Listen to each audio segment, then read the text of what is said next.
Good morning, good afternoon, and good evening. Depends where you are on the planet.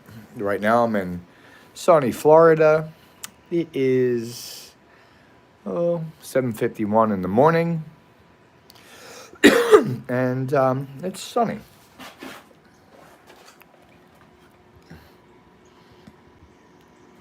So far, nothing's running solar-wise. I do have my inverter right here, though. Hey, Scott, what's up, buds? Showing off my old inverter, 2000 watt power inverter. That's the feeds right there for the solar panel. That's over there. Just one panel. Yeah. How is it across the pond over there? Hey, just working on some music this morning. I get up in the morning, work out, and kind of get creative. So I'm going to pop out this little version here of what I'm calling work. So the story goes.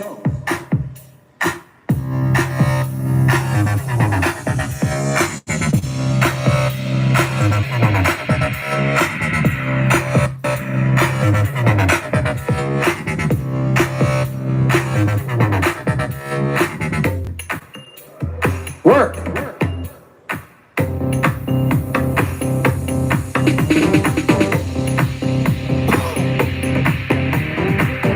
One thing we do have in common is work. We all go to work. Work.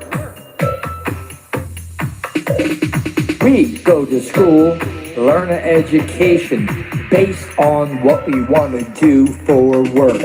Work. Work.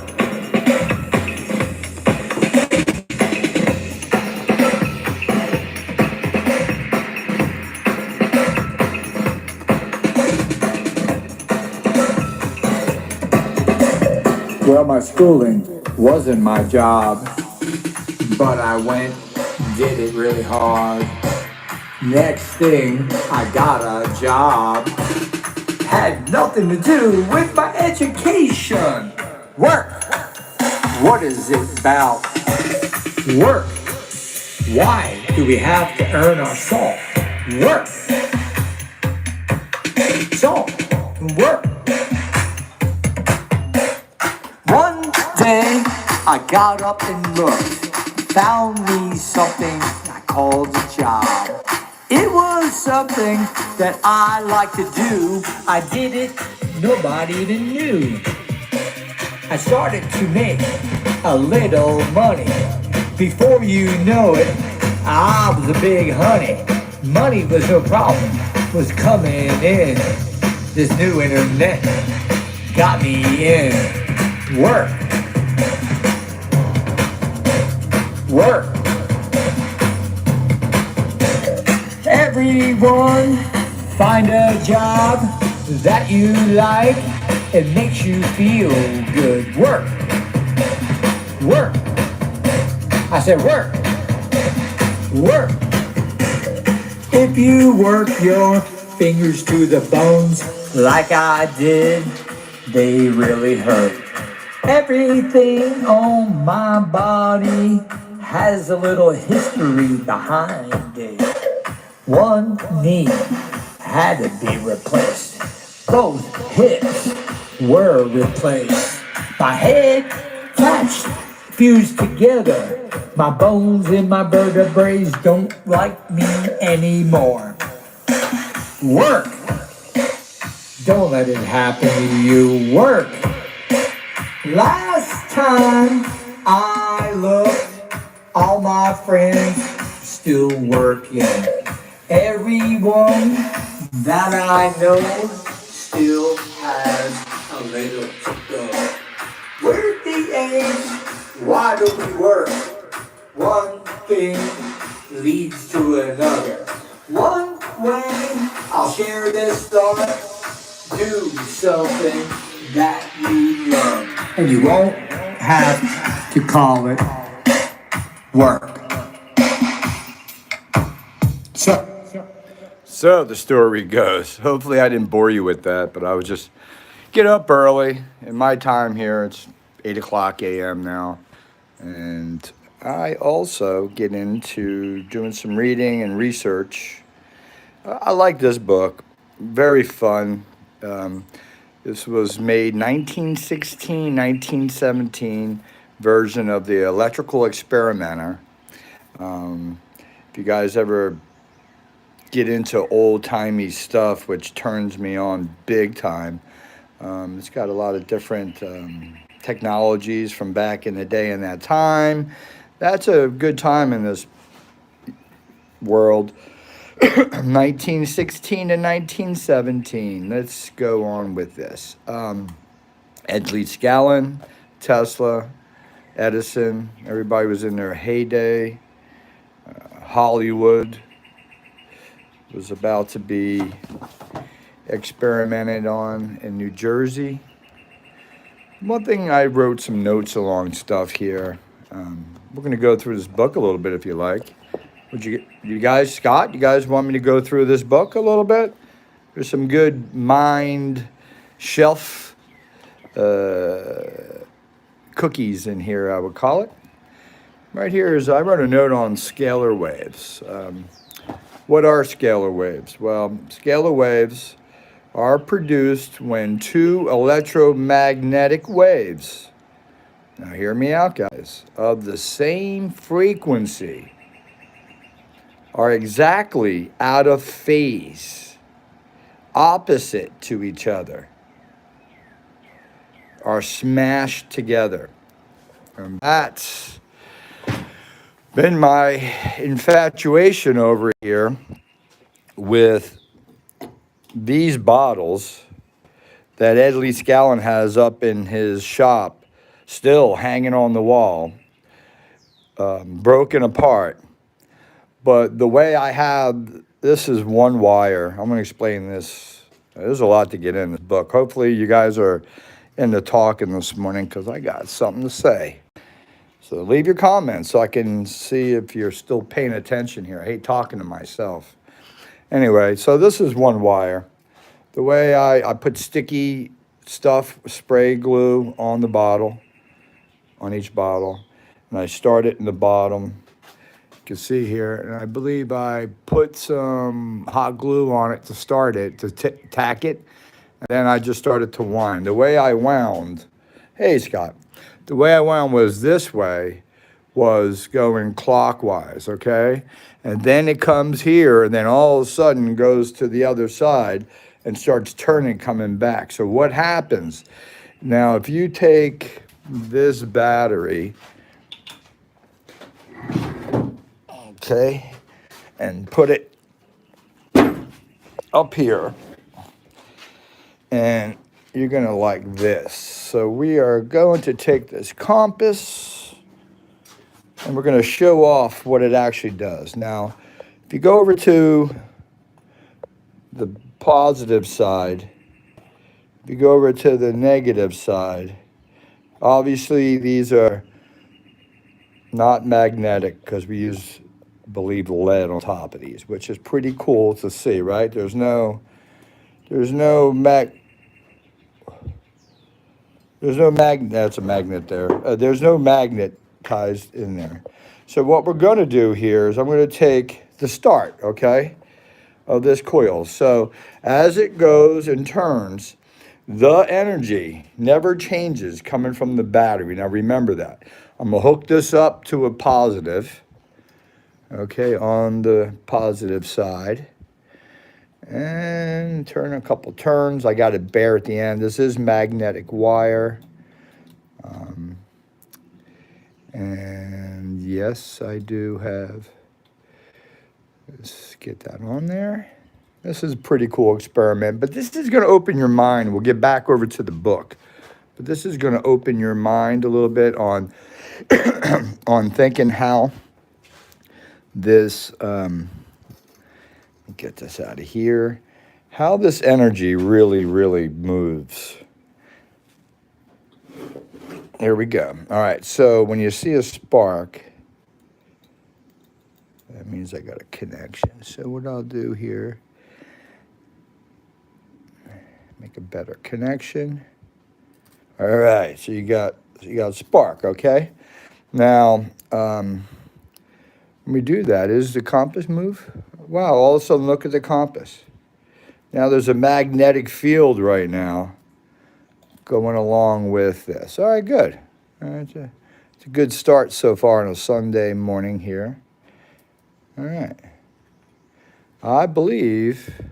All right, we got fire in a hole. Okay, let's walk it. So basically, we're coming in positive, okay?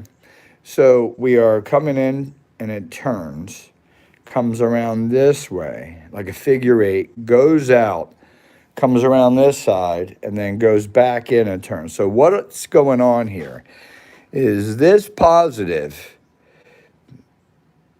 is making the poles right here. This is south, south, then it goes north, south, north. Now this is the key right here. You get in the middle.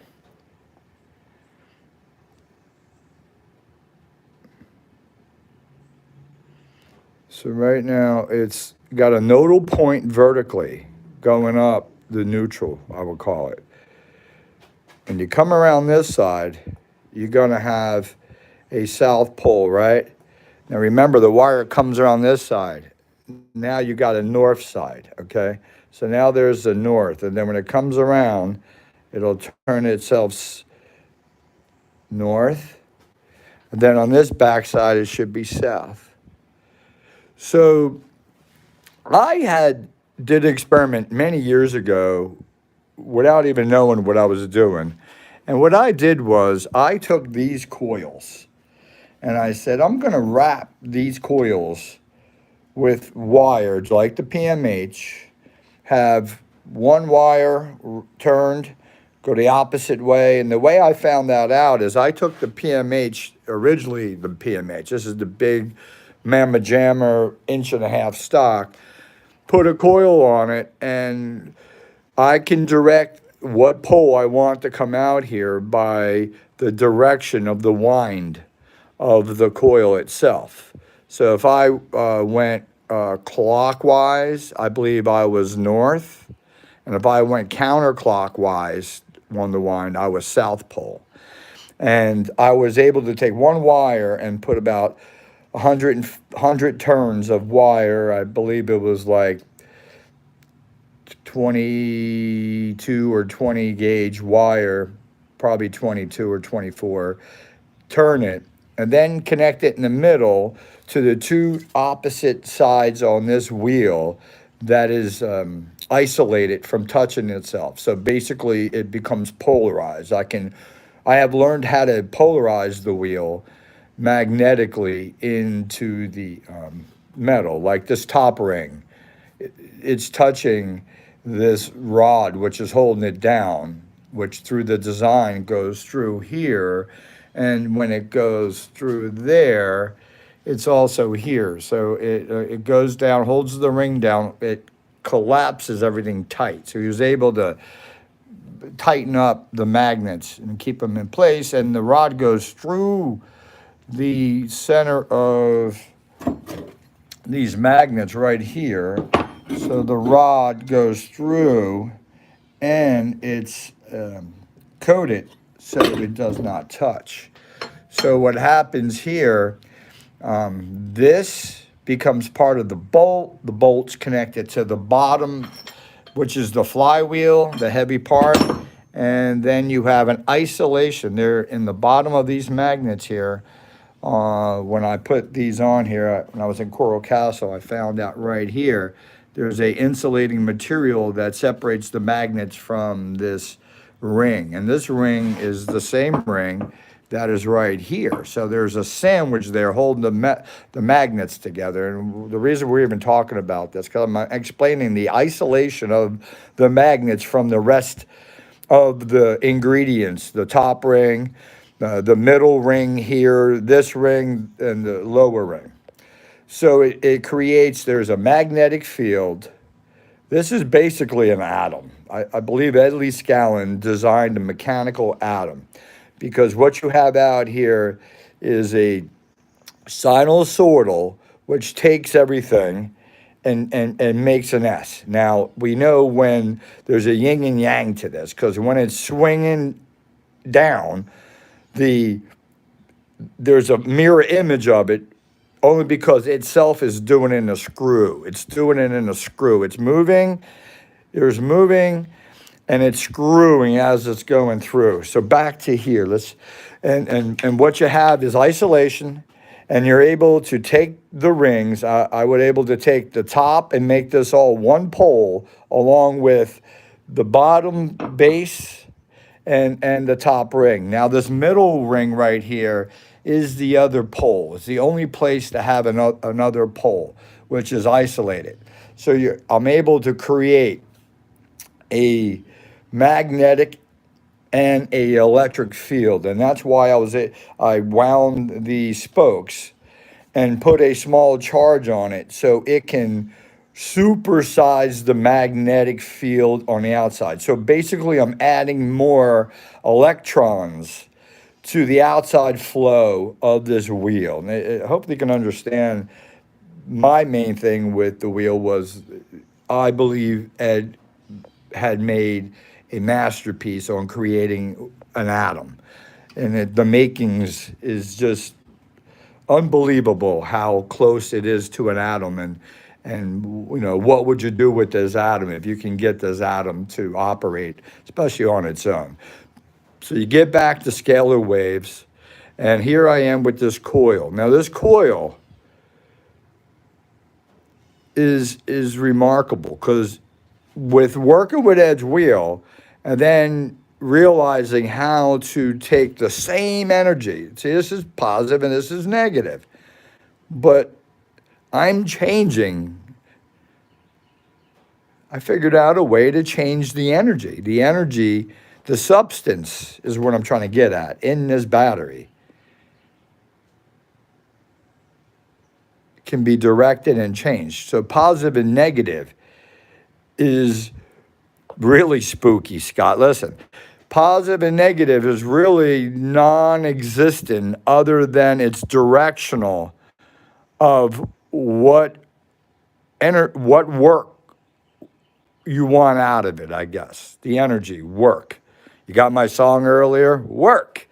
Of course I was talking about us, but if you look at energy, it's the same premise. It does work. And always got to move. So we're taking it and we're switching it and creating this scalar wave. And the scalar wave it's what the universe is. Galaxies all communicate together through scalar. Fuck the bullshit. It cuts through all the bullshit. It's scalar waves. It cuts through the bullshit. So here you can still see, anyway, I'm going to do this. So this is exciting. And I always been interested in the atom making part of this. Increasing the outer field with electrons, causing it on its own to cause its own internal inertia. Let's get back to the note in the book, because this is where the book takes over. The internal inertia created by the electron spin outside the wheel causes the wheel internally to turn itself without outside mechanical devices. And something that I always thought about, guys, like my Montserrat when I was there, going back there and going back to Barcelona. So that's where I was going. So going back to Barcelona, going back to Montserrat. This is a beautiful place and gives me a lot of thoughts. So back to the book. So in the center of Ed's wheel, what we're going to have is displacement and compression. Now,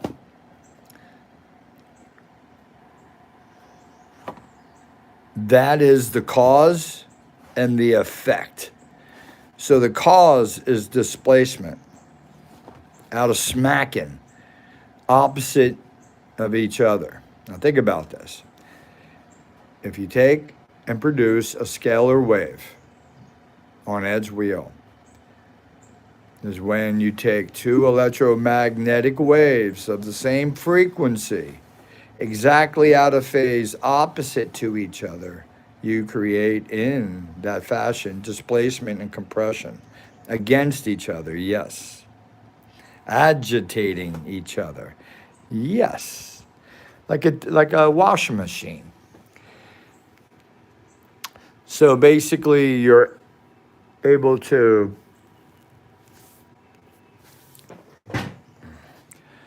so the way it would work is you have this right here as one set of scalar waves. Then you would have another set here as well, not here, but I would take this and set up over here. So this outside top bar and the top of the handle, they don't have to touch. They just have to get close in proximity, and the electrons will be pushed and pulled from Mother Earth, because that pipe right there goes in the ground about 6 feet, plus a grounding rod. So this is where the Earth comes in. So let me just tell you the frequency of what this would be the Schumann. So you would about 8 hertz, 7.6 to 8 hertz, depending on what time of the year and where you locate it. That's not that fast. So if you had this going at 8 hertz, every time it come around, it would make and pull, causing the displacement and compression in the wheel. If you rewrap these up so you can put more electrons in, yes, connecting to the Earth. That's what Ed Leedskalnin's wheel was all about. It's a great concept. I never completed it, but life's busy, right, guys? So I'd have to build another one of those. But what you do is you're smashing scalar in the scalar. You're using the Earth here. Earth is basically just is a mixed bowl of nuts with a bunch of different elements. And with the elements, each one has its number.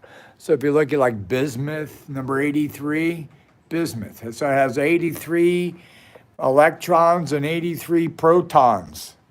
I mean, that's the way it works. So if you go over here to lead, it has 82 electrons, 82 protons. So basically you kind of know the density and what you're working with, ingredients. So over here we have copper, for instance. I know when you're making other plans, Scott. So when you have copper over here, just say you got number 29, copper, that energy is running with 29. That's a lot of protons and a lot of electrons. And then you got your iron, which is 26 protons and electrons. And here's your iron as what we're using as a tapping rod to the Earth. So already in the material, its nuclear arrangement is 26 protons, 26 electrons in this material, which is connected to the Earth, which has all of this in here. So basically our mixed bag of nuts is in the ground, connected in a electrostatic induction, okay? That's the way I'm going to lay it out to you guys. So that means if you want to take, even oxygen is in the ground, helium. So if you take all these and even get into your bigger ones where you got big numbers right here. So let's back up from that. So now you understand what it is in the ground. So you can go ahead and see the ingredients that are going to be coming through the tapping of the metal. And that's what you're trying to excite, foreplay, whatever you got to do to get that electrostatic induction. There's so many crevices in the ground and stuff that you're able to tap into that. And those electrons through all that ground you're standing on, way below it, to the other side is all there to get at. Scalar waves is the way to do it. So that's what I always thought Ed's wheel was really about. Not so much anything else, even though everything else can come along with it. But the bag of nuts of all the ingredients that the tappet rod of the earth really does represent. So every time this comes by, this is going to charge up this rod, which is connected to the base, which is connected to the bottom plate, right? Look, I got a shaft down there, a bottom plate. Now this bottom plate is isolated from the magnets, and the top plate is connected to, which is, you see the bolts, and then and this is carried over to this top ring, and isolated is this ring. So you're in closer proximity.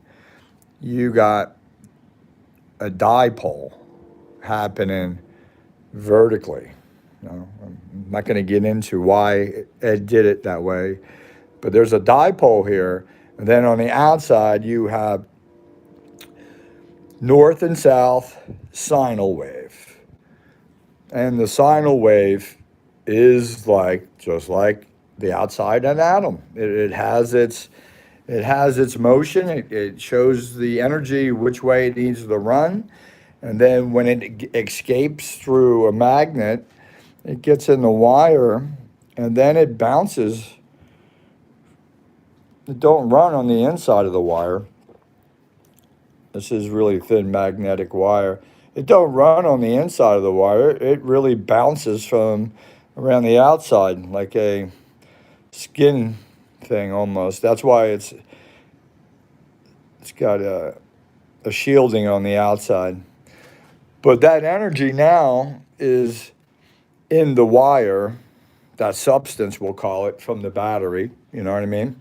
And that energy now is a magnetic field, and one side of the magnetic field, like an L, is like my thumb's the magnet side and my finger's the electric side, but it's always chasing each other, so it has to swap its poles, and that's where the sine wave and what it does become the electrical field on the outside of the wheel. Magnetic part, electrical. You would think the electrical will be here, but no, this is the metal only moves energy. It doesn't store it. Magnets are metal. Now remember that and place that in your head. They're only moving the energy. This whole thing, all this metal, only moving the energy. It's not holding it. The only thing that holds energy, MIT taught us this in a great experiment, is your dielectric. Where's your dielectric here? Well, we do know there's a protection down here for the magnetic field, but that also becomes a dielectric because it's close in proximity to the magnetic field and the electric field. Now, also there's one up here, so they also become, dielectric becomes the storage. Now, what else becomes dielectric in this wheel? Well, if you notice something else, a main component of this wheel is what's holding it together beside the metal is the cement. The cement becomes a dielectric. It stores electricity, the energy. What happens, how can the electricity be stored is that it gets divided. When you split the energy, here's your positive and here's your negative, okay? We're going to put it together. Now, say this bottle was just one bottle. We're just turning one direction, okay? So what happens here? Now you create a dipole. And what you have is one top of this cylinder will be positive and on the other side will be negative. And you can switch that by switching the wires from positive and negative. And that's how you would have operating switching magnetic fields. But that's just one. So now if you step back and look at it in a mirror image and say, okay, now I'm going to take the wire instead of just doing this to create a pole up top and bottom, which it's non-existing here. You're going to go ahead and now do it. They call it a Mobius coil. It's basically a figure eight. They look at it as an eight. So if the energy's coming in and then running that way and turning and coming back, it's actually becoming positive and negative, and the center here becomes a nodal point. Within the nodal point, you're able to find harmonics when you go vertically through a nodal point. It's a whole different discussion, but it enables you to break through the skin of an onion from one layer to another in transformation of energy, from it being just electricity going into a scalar wave, which would be a transformation of energy from just regular electricity into a whole new ball game.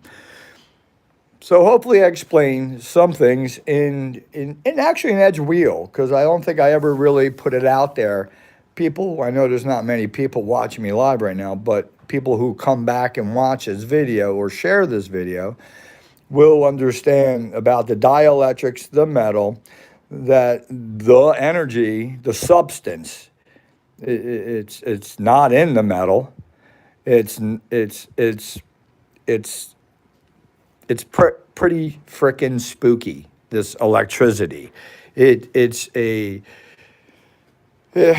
don't know, the magnet, electricity, and the things that you come and make with it is really spooky action. And the reason I say spooky action, because we have a bipolar, you have a positive and negative, and then if you take it and just put it in motion and in orbit, now it starts doing other things, and then it spreads out like blowing bubbles. The key thing here is that you're able to understand the transformation of energy that you're standing on, the elements, how they're connected, and through induction of just taking said materials. This rod, this here is a copper, I believe it's copper, sleeve. One, to allow movement for turning, but two, acts like a superconductor on top. When this goes by, it actually does a double, because what happens is when it hits the front and gets close in proximity, this was really up like this. So I'm going to treat it just like it would be. When it comes up towards the front, it's almost like hitting a point. The ground now, between this handle and that ground, it would start to get excited. And now it just rides underneath. You see how it rides? And then it would just keep riding. And then all of a sudden now you're going to have the stretch, the bubble. And it's going to now take the field out. And it went a good, a good third back into going in. That matters too, because when it comes out, it'll actually stretch, then snaps. When it snaps, all the energy that came out of here is now in the compression zone of this mechanism here of the wheel. And that is regurgitated itself when it snapped back, because it's all the material in the ground that's going to rebalance itself. So the wheel turns around again, and it does the process over. And that, what it does is allows the wheel to be recharged, and it's pulling it from the earth. So the snapback on the earth, the back EMF, is not coming from the wheel, it's providing to the wheel. It's like making a mechanical, it's a mechanical atom. The inside's all neutral. Nothing's touching. Just like you would have an atom too, with your proton and your neutron. So with this center bar, there is a nodule that comes out, and in here, in 4 locations in edge wheel, there's a bolt. There's a bolt here. It's isolated from the center, and it goes through just like these bolts do, but they're not touching. And they're only touching from the top connection and the bottom connection, but the magnet is not touching the bolt. And either is the inside of the, let me see, where's my other bolts? There's 4 bolts. There's one there, which becomes a induction. Think about that. That handle comes down. It becomes like a safety gap, but magnetically, see, magnetically, you're 90 degrees off. So you're going to have a electrical high tension induction here with a large magnetic because of the metal here and the high pressure. So this becomes like I believe like a safety gap where it comes over, has an induction to the bolt, which therefore allows this energy here with the magnetic wrap going this way, a super kind of like induction going right here.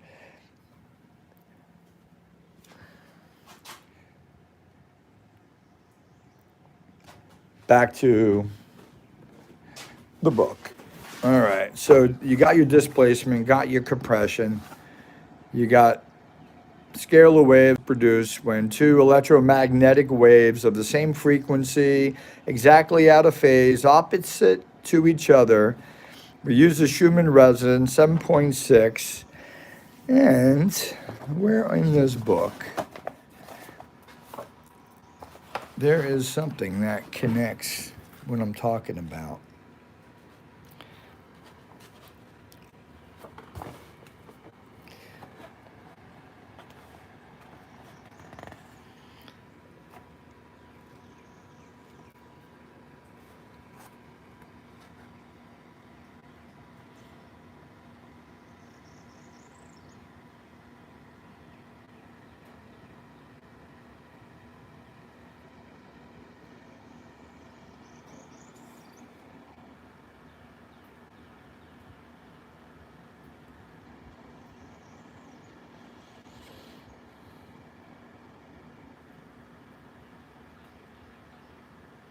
So read this right here. It says, which must be equally spaced and in which the wires are wound.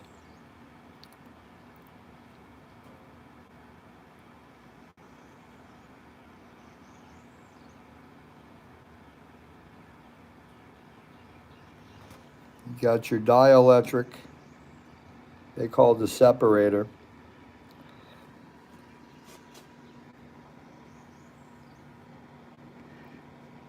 So in regards to solar, these celium cells seem to be the beginning of how getting, what year? 1916. No frick way.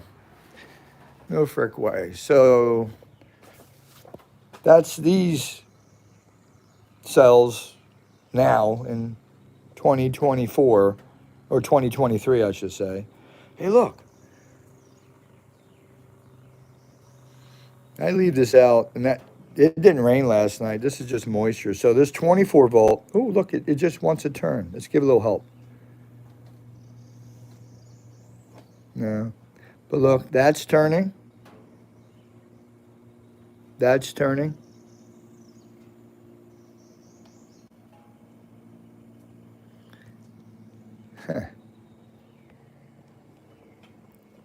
And this is enabling it to turn.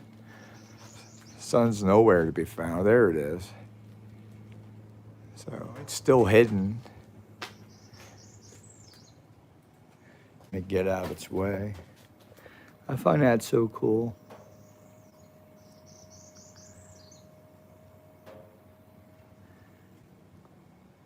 Surprised this ain't turning. I bet it would if I faced it out here.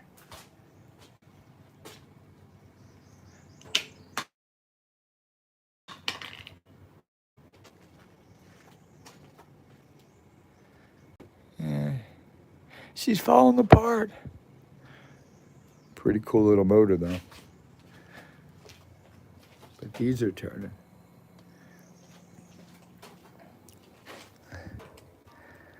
So yeah, these little cells. Celium, huh? Let's go over here. Else.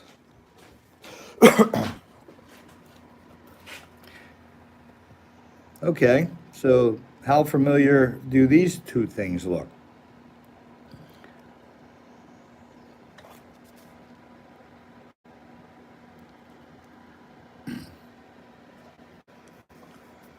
What were celium cells used for back in 1916?